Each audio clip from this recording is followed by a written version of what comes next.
Glory to Jesus Christ. And Hosanna. Blessed is he. Blessed is the one coming in the name of the Lord and the King of Israel. The people who were looking for a prophet, a teacher, a healer, a savior, and a Messiah were looking for Jesus. These faithful Israelites knew their scriptures, had a relationship with God, and perceived that God had given them what he had promised them: a new king for their city, a king for the new Jerusalem. These people had been under the authority of the Roman Empire for some time and were looking for their land and their kingdom to be restored to them. And when they encountered Jesus, they perceived that he was the one to bring this about. This crowd, mind you, is the same crowd of witnesses that saw Jesus raise Lazarus' rotting corpse from the tomb and restored him to full life. This Lazarus, whose body these people have laid to rest in a tomb, and who were grieving and mourning over his death for 4 days, is now sitting at table with Jesus and eating and drinking and talking. This crowd, having witnessed this unheard of miracle of resurrection, and knowing that Jesus was about to enter Jerusalem to celebrate the glorious feast of Passover, wanted to welcome this great giver of life into the city as a king.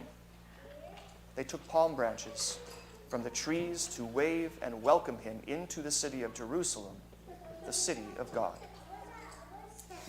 These people sought out Jesus because never before has any prophet, any priest, any magician or sorcerer, or even any earthly king taken someone who has died and whose body was already decaying and reverse the curse of death and reverse the laws of nature, to reconstitute that body back into a living organism with a living soul.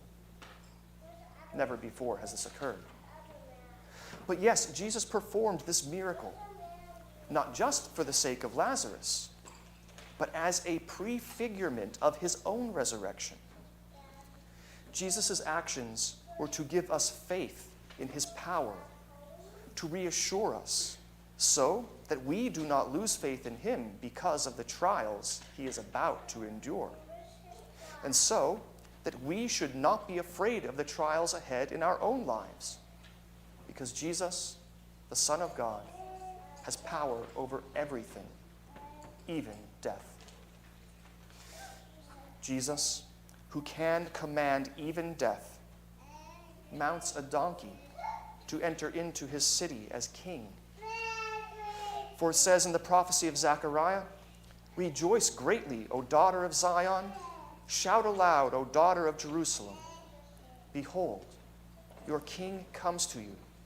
Triumphant and victorious is he, humble and riding on a donkey."